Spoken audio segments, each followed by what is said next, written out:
When Robb Stark was crowned king in the north, many great northern lords bent the knee. Some did it with pride, some did it with fear. Roose Bolton, the lord of the Dreadfort, stood among them. But this time something was different. This time, Roose looked at the young king and made a quiet promise to himself.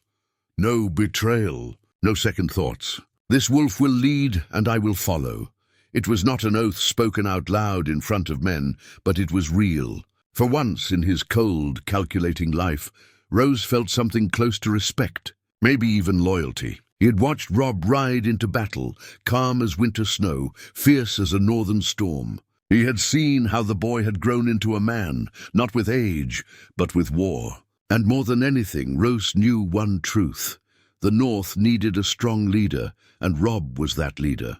As battles raged across the riverlands, Roose proved himself again and again.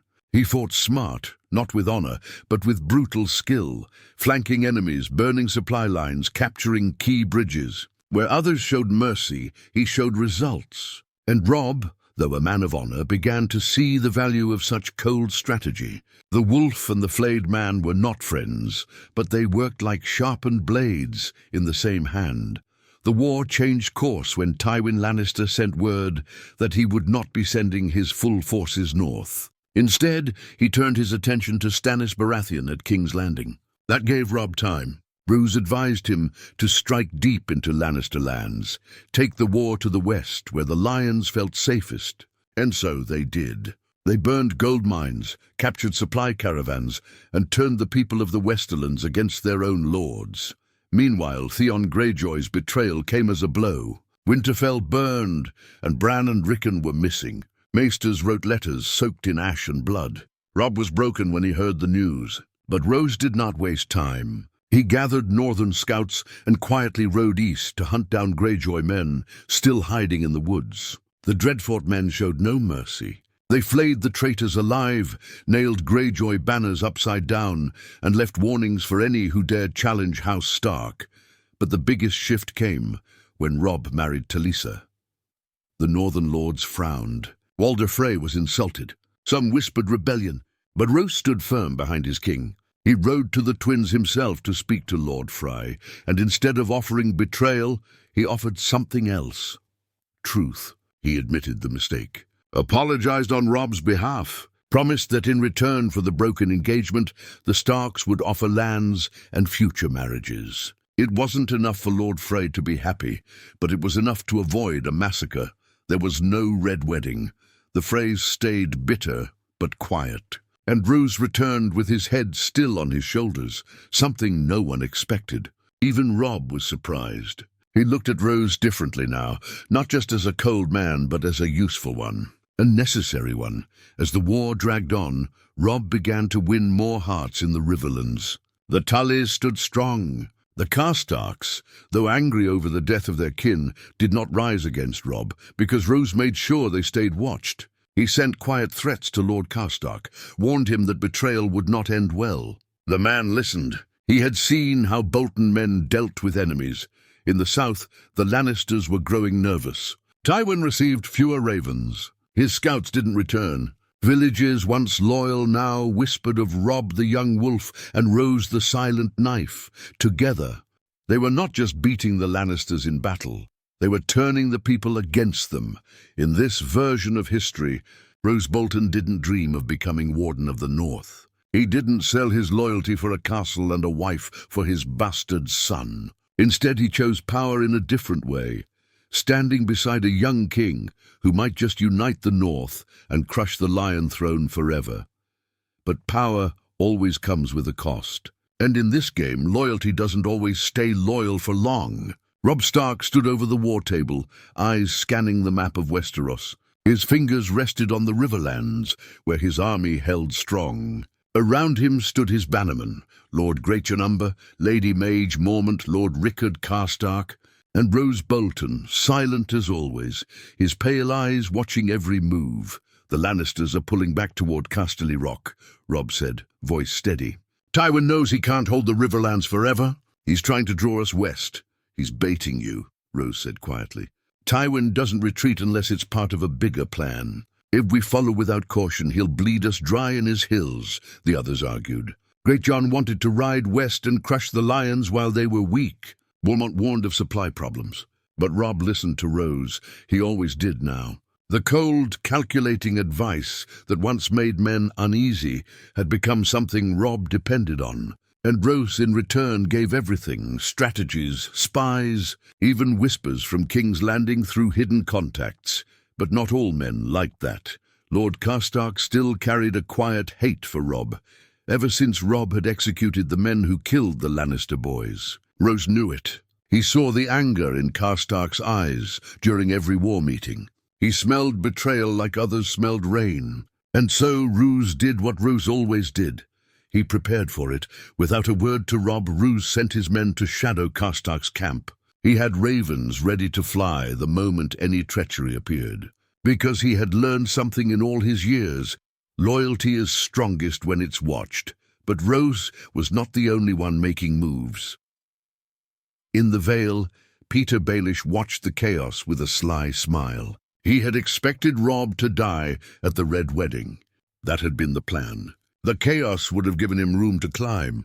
But now Robb lived. The North stood united. And Roose Bolton, the man Baelish once saw as a tool, had become the king's closest advisor. That didn't sit well. Baelish wrote to Tywin. The letter was simple: "The North will not break. The flayed man no longer dances for you. Your move, my lord." Tywin read it and understood the meaning. His plan had failed. The Freys were neutral. The Boltons were loyal. And Robb Stark was winning. So Tywin turned to his last weapon: politics. A raven arrived in Robb's camp with a shocking offer: peace, marriage, a truce between Lannister and Stark.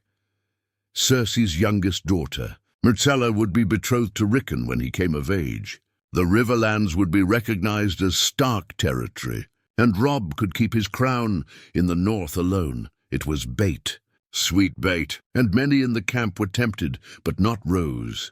He stood beside Robb that night under the moonlight. "They fear you," Roose said, "so they offer sugar instead of steel. But peace with lions is never peace. They will smile as they sharpen the knife." Robb nodded slowly. "You don't think they mean it?" "They mean it today," Roose said, "but not tomorrow." Robb burned the letter, and the war continued. But something darker was growing in the north.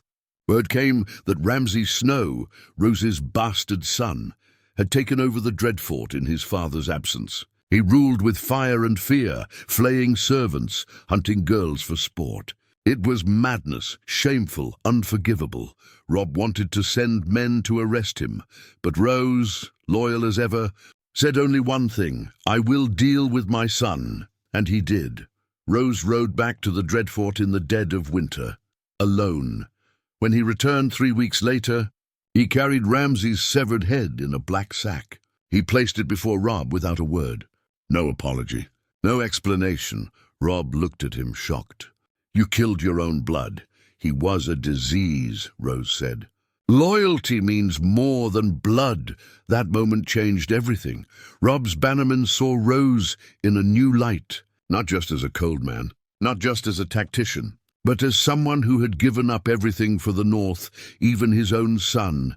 And so, whispers began, that maybe Roose Bolton should be named Hand of the King. Robb didn't say yes. Not yet, but the idea hung in the air like frost before winter, and far away in King's Landing, Cersei crushed a wine cup in her hand when she heard the news. The North had not only survived, it was rising. With a wolf and a flayed man leading it, war was far from over. The chill in the north had grown heavier, not from snow, but from the weight of rising power. Ravens flew across Westeros, each one carrying the same message. Robb Stark was not falling, he was winning at Winterfell, where repairs were still underway after Theon's betrayal. The people whispered legends about the young wolf and his cold-eyed shadow, Roose Bolton. They said the boy king walked with wolves, but the man beside him was the wolf in human skin, quiet, deadly, and always watching. Far to the south, the Iron Bank of Braavos took notice. War meant debt, and the Lannisters, who once claimed to always pay their debts, had begun paying late. Tywin had overextended. Gold mines in the Westerlands were drying up, and Robb's men had burned most of the supply routes. So the bank sent a message. It arrived in Robb's camp, hidden inside a plain envelope, sealed in black wax, the color of contracts. The letter was short, polite, and cold. The future of Westeros is unclear, but we support stability. Should your crown require resources, Braavos may be willing to invest, if the North intends to stand. Robb read the letter in silence, then handed it to Roose. He watched the older man's expression carefully, but Roose showed nothing, as usual. "They're testing the wind," Roose finally said. "They smell a shift in power. This is not kindness, it's business." "Should we write back?" Robb asked. "No," Roose said. "Make them wait. Let them see we don't need them. That is how power speaks."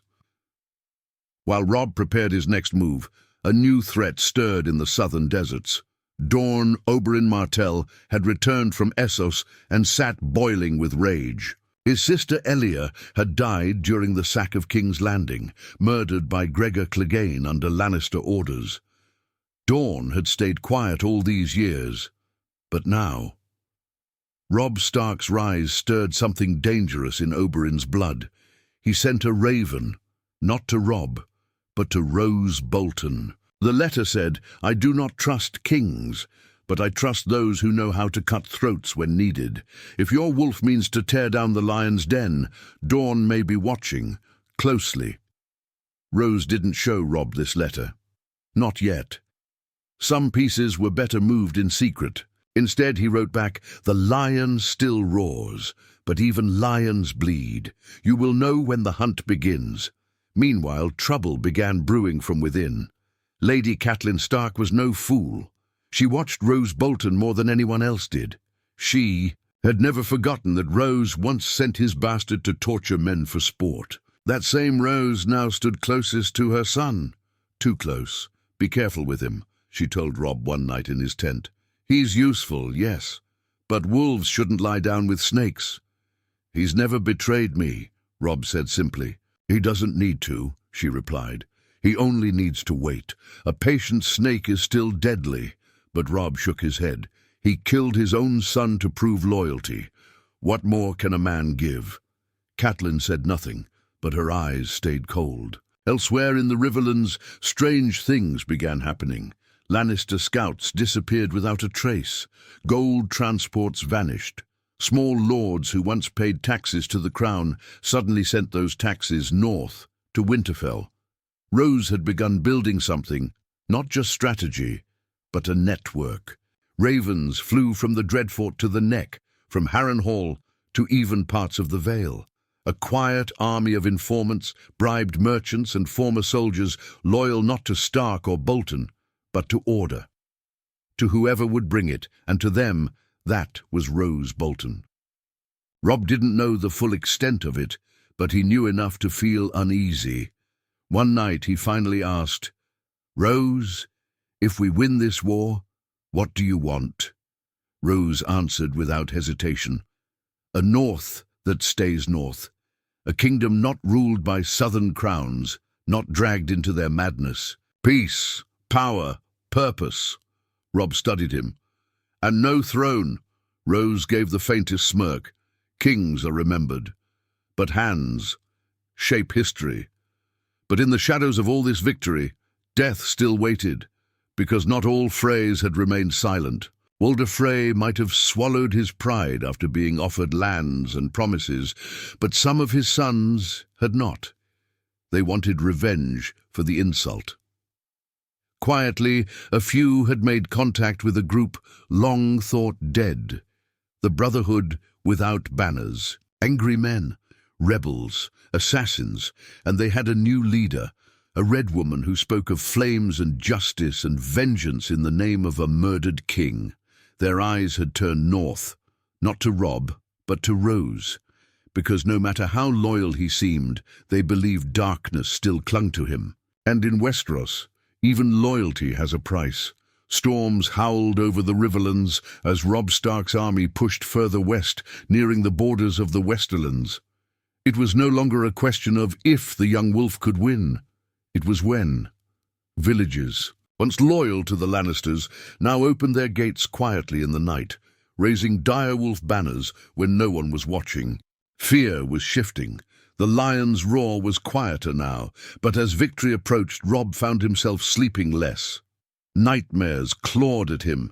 Visions of grey wind dead in a red pool, of his mother weeping in chains, of banners burning under a rain of arrows.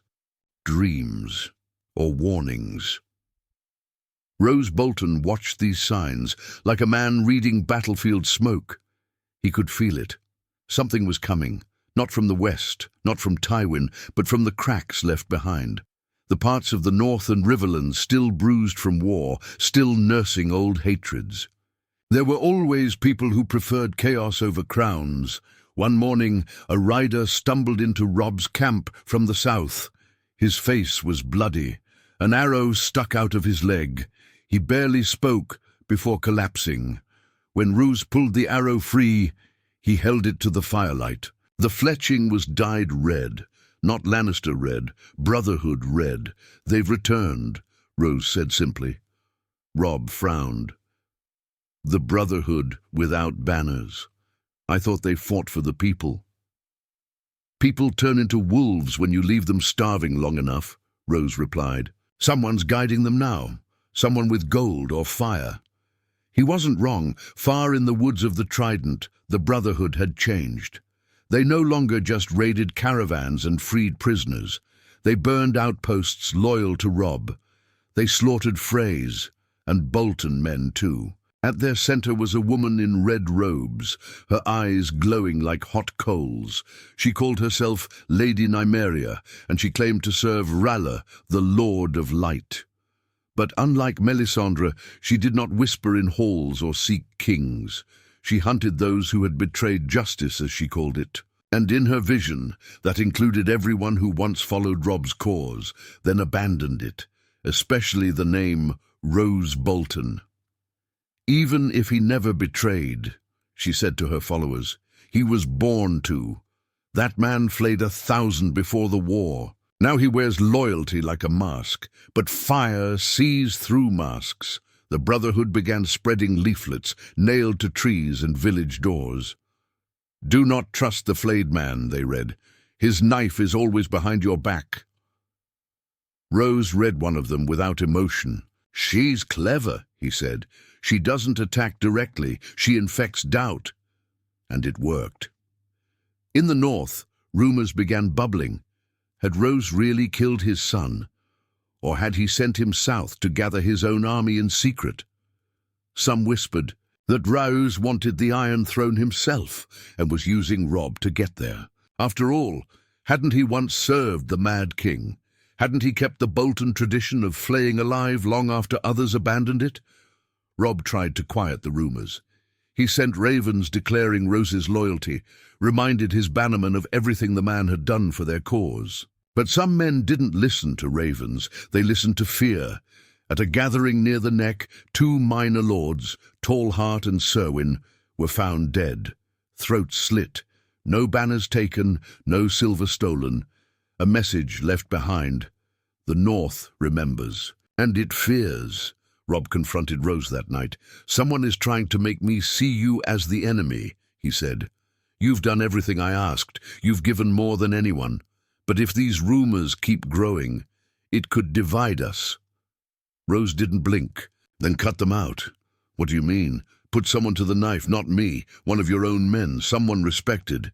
Make the North see that betrayal has no home here, even if it's just suspicion. Fear must serve you, Robb, or it will destroy you." Robb stood there for a long time, unsure whether to be grateful or horrified. That was the line Roose always walked, useful, loyal, and yet terrifying. But Robb made a choice. He sent a quiet letter to Lord Wyman Manderley, asking him to investigate the Brotherhood's reach in the north. Spies, funding, secret allegiances. If the Brotherhood was turning northern lords against the crown, he needed to know who, and still, the war moved forward. Tywin Lannister had grown desperate. He called back soldiers from the Stormlands, paid bribes to the Iron Bank to delay his debts, even sent Cersei to rally Highgarden's support. But they all knew something had shifted. The lion was bleeding, and the wolf, backed by a flayed man with no mercy, was circling in. But in the shadows, Lady Nimriia was preparing her own kind of war. A holy war, and her next fire was meant for Winterfell itself. Winterfell stood proud once again. Scaffolding still clung to its broken towers, but the heart of the north was beating. Smoke rose from blacksmiths' forges. Children played in the courtyard. For the first time in years, it felt like home.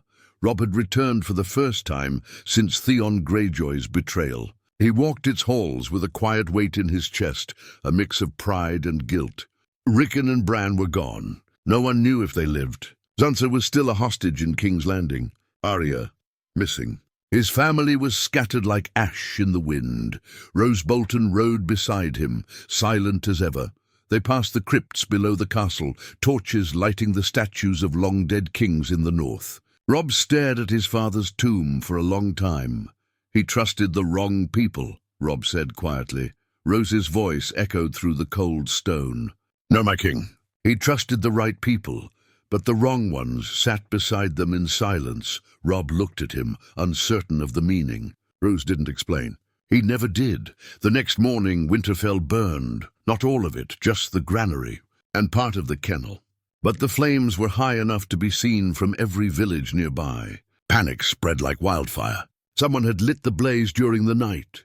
The guards had been drugged, and in the ashes, scrawled in blood on a stone wall, were 4 words. The flayed man lies. It was a direct strike. Not at Robb's army, at Robb's trust, Roose investigated personally. His men dragged in 6 suspects before nightfall. Servants, 2 builders, and a northern maid who'd been hired from Baritton just 2 months earlier. But Robb hesitated. They could be innocent, he said. We don't punish without proof.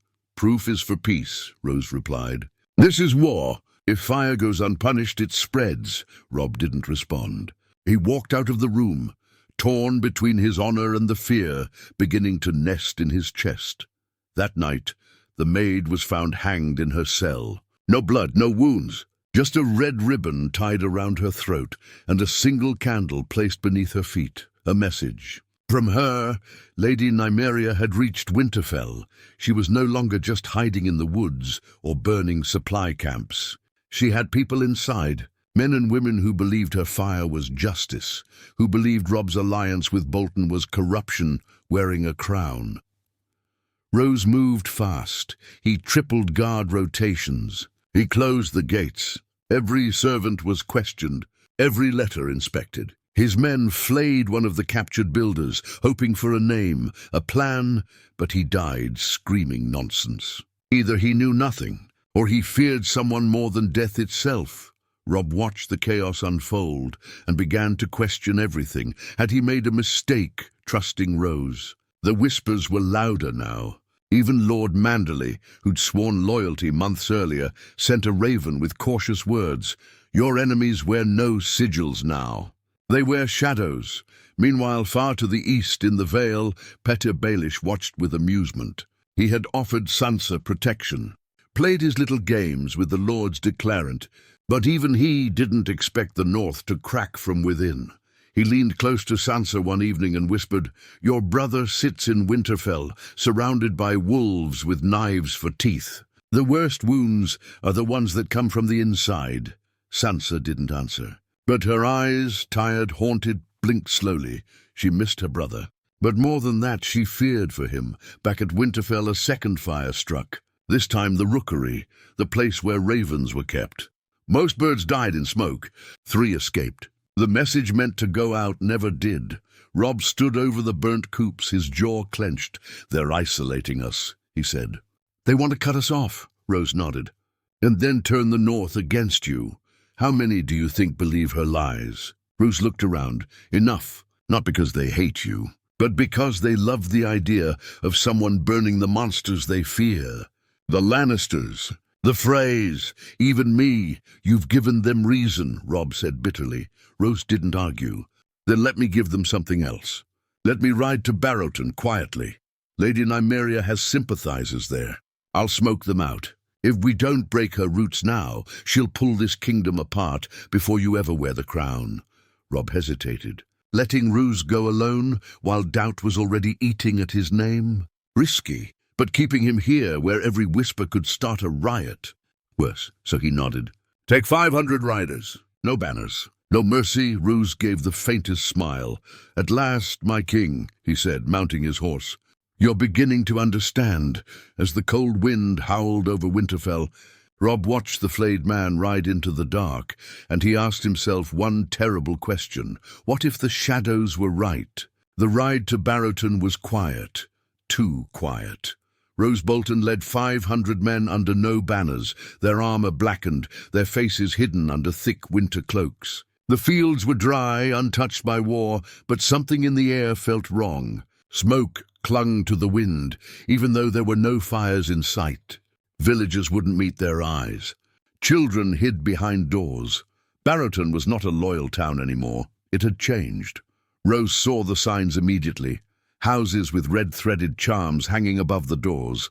Old gods' weirwood carvings scratched out and in their place. Crude marks in ash shaped like flame. The people still called Robb King in the North, but they said it in whispers, like a prayer they no longer believed in.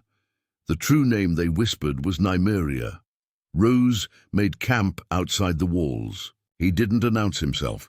He didn't demand tribute. He waited. By nightfall, a visitor came, an old woman wrapped in wool, her hair white as snow. She called herself Miller and claimed to speak for the Brothers of Flame. She stood before Roose's tent, unafraid of the soldiers. Her voice raspy but steady. "You ride with iron and shadow, Bolton," she said, "but no blade can cut fire. You are a relic. The old North. The North that flayed men and made boys watch. But that North is dying." Roose stared at her, silent, unmoved. Miller stepped closer. "She sees you in the flames. Your face, your sins. The boy you flayed alive in your own hall. The father you drowned for refusing your taxes. You think the wolf protects you, but even wolves burn." Roose didn't blink. He drew his dagger and in one swift movement buried it in her throat. She didn't scream. She smiled as she bled. "Too late," she choked. "It's already begun." By morning, Baritton burned. Roose's men stormed the village, dragging out suspected Brotherhood sympathizers. They found secret chambers below the sept, filled with red robes, jars of wildfire, and scrolls written in blood. One scroll listed names: Manderley, Dustin, Ricewell, northern houses, some loyal, some not. All marked for cleansing. Roose read every name. One near the bottom made him pause. Arya Stark. "Why her?" he muttered, but no one knew. The girl was missing, long thought dead. Why would the Brotherhood write her name, unless she was alive? He ordered the scrolls sent to Winterfell. Robb received them 3 days later. He read the list in silence. His fingers trembled when he saw Arya's name. Hope lit in his chest, then fear.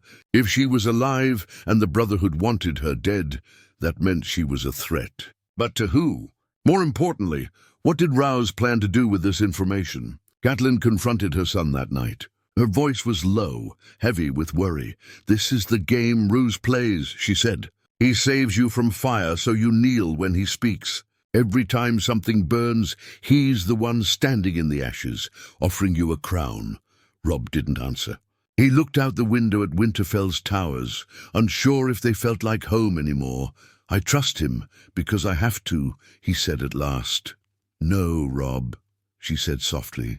"You trust him because you're becoming like him."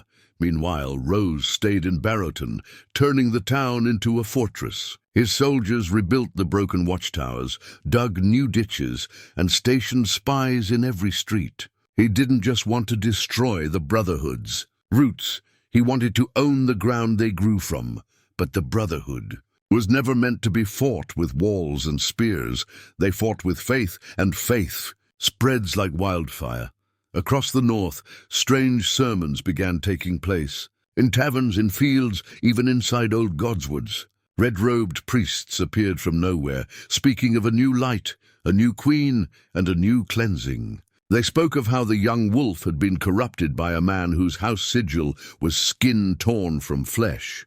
"He is no longer the son of Ned Stark," they said. "He is the puppet of a butcher." And slowly lords began to listen. Not openly, not with banners, but in their hearts. At Castle Serwyn, Lord Torrent stopped replying to Robb's ravens. At White Harbour, Wyman Manderley delayed his promised grain shipments. Even at the Wall, the Night's Watch noted that fewer wildlings were crossing, not out of fear, but out of belief. They too had heard of the fire. Back in Baritton, Roose stood before a map, marking every Red Priest's location, every converted village. "Every whisper," his squire asked quietly. "My lord, are we at war with gods?" Roose didn't look up. "No," he said. "We're at war with stories, and the wrong one is winning." Then he turned, eyes cold. "Let's write a better ending, one they'll never forget." Roose Bolton stood in the frozen courtyard of Baritton, staring at the carved map laid across the blackened wood table. Pins marked every known flame-sympathizing village, every Red Priest sighting, every whisper of the Brotherhood. His face was calm, but his mind was sharpened like a dagger. This wasn't war anymore. It was extermination. He didn't wait for Robb's permission. From Baritton he dispatched 6 hunting parties. Silent riders dressed like commoners, moving under moonlight. They weren't soldiers. They were specialists, interrogators, poisoners, assassins. Roose called them crows because they never sang, only picked at what was already dying. Their orders were brutal. No speeches, no arrests, no trials. Anyone spreading Brotherhood scripture was to disappear quietly. Villages suspected of hiding Red Priests were to lose 1 person a night until the guilty revealed themselves. A child, if necessary. The North must learn to fear flame again, Roose said. His captains obeyed without question. In less than 2 weeks, the Brotherhood began to bleed. One of their senior priests was found hanging from a weirwood in Maidenpool, mouth sewn shut, eyes burned out. In Torrens Square, a secret flame chapel was discovered beneath the granary, its walls lined with books written in blood. The villagers tried to protect their priest. Roose's crows burned the entire building with 50 people inside. Word spread fast. Some called it justice. Others called it horror. But all called it Roose Bolton's doing. Back in Winterfell, Robb was torn between triumph and sickness. Every raven that arrived from Baritton brought news of success and slaughter. He stood in the Godswood with his mother. "They're stopping the Brotherhood," he said, voice low. "They're turning you into the thing you were meant to destroy," Catelyn whispered. Robb turned to her. "Do you want me to lose this war?" "I want you to win, and still look in the mirror without shame." Robb didn't answer. That night a new letter arrived from Lord Wyman Manderley. It didn't start with titles or flattery. The red flame is spreading not because people believe it. It spreads because they believe in nothing else. Their crops die, their sons never return. The wolf is too far, but fire promises justice. Now, Manderley warned that if the crown did not offer hope, then even his own people might choose fire over silence. Robb realized then what Roose already knew. Fear could win a war, but only hope could rule a kingdom. So Robb made a bold move. He announced a Northern Assembly. Every minor and major lord, still loyal or on the fence, was summoned to Winterfell. Robb would speak to them himself. No ravens, no messengers. He would remind them why they followed the wolf in the first place, not out of terror, but because of truth. Roose opposed the idea. "You'll be placing all your enemies in one room," he warned. "You give them too much rope and they'll hang you with it." "I'd rather face their doubt openly than let it rot in silence," Robb said. Roose didn't press it, but he made his own arrangements. As the lords began to gather at Winterfell, so did Rose's crows, not in the open, but hidden in kitchens, guard towers, stables. If the fire was coming, Roose would meet it with steel behind every door. Among those who arrived was Lord Dustin of Baritton, Lady Ricewell from the Rills, Lord Glover of Deepwood Motte, and surprisingly, Sir Davos Seaworth, sent by Stannis Baratheon as an observer. "King Stannis respects strength," Davos said, "but he watches how it's used." Robb welcomed him with caution. On the third day of the assembly, the tension was thick enough to taste. Robb stood before the gathered lords in the great hall, grey wind at his side. The firelight danced in his eyes, and for once he spoke not as a soldier, but as a Stark. "You followed me because I was my father's son," he said. "You raised me up because we had no one else. But I know what you whisper, that I've changed, that Roose Bolton has his knife in my back, that I'm no longer the wolf, but the shadow behind him." He paused. The hall was still. "Then ask yourselves this: who else stood beside me when all others fell? Who burnt for me, bled for me? You call him a butcher, but you forget. He is the reason your keeps are still standing." Roose stood against the wall, listening, watching. He didn't flinch at the words. Robb continued, "But I won't rule a kingdom of ash and silence. If you still believe in the wolf, then stand now. And if you believe the flame brings justice, then leave this hall, and may the gods have mercy on you." One by one, they stood: Ryswell, Glover, even Dustin, whose wife once loved Ned Stark and never forgave Roose for existing. The hall didn't cheer, it exhaled. The moment wasn't loud, it was heavy, real. But that night, someone tried to kill Robb, a servant girl, quiet, 16, one of the kitchen hands. She brought him his wine, and inside it, nightshade. He drank only a sip before grey wind growled and knocked the goblet from his hand. The girl fled. She was caught by Rose's crows before she reached the gate. She carried a mark behind her ear, a burn shaped like a flame. The girl with the poisoned wine never spoke. Even after 3 days in Roose's dungeons, no screams, no names, no tears. She was no assassin. She was a believer, a servant of flame. When Robb finally came to see her, she was barely conscious. Burns covered her back in the shape of a firebrand. "She was a child," he said afterward, "barely older than Arya. She chose fire," Roose replied. "That makes her a weapon forged by fear," Robb snapped, but Roose only stared at him with those dead eyes. "I gave you a kingdom to rule," he said coldly. "Not to pity." The trial was swift. The girl was hanged in the courtyard, her body displayed not for vengeance, but as a warning. No cheers, no mourning.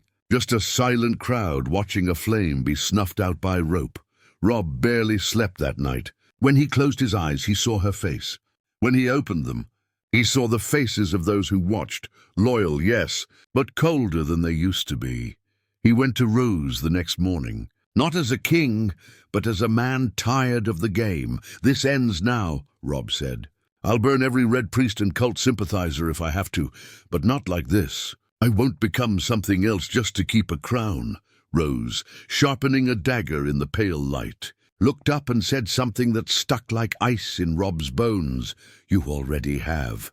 That was when the last fire came, a coordinated assault. The Brotherhood without banners, what remained of them, struck in 8 places across the north. Red temples, secret cult strongholds, and sympathizer villages all rose at once.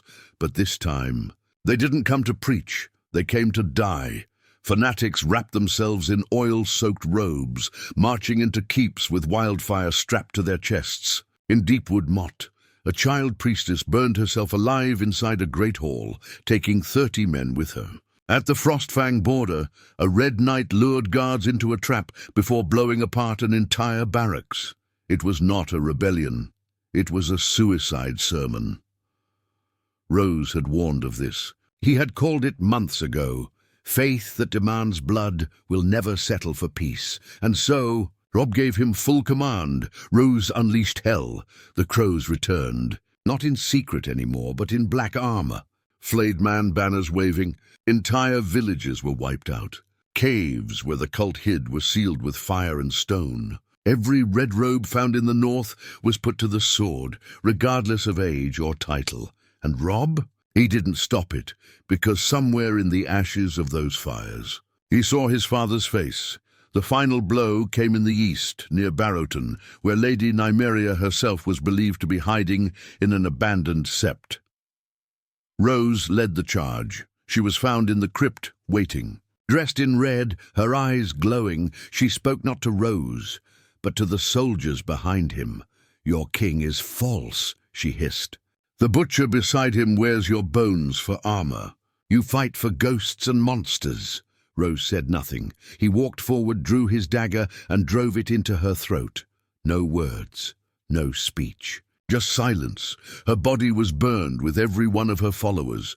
By the time Robb arrived days later, Baritton smelled of ash and death. The town was silent. Roose met him in the hall, blood still drying on his gloves.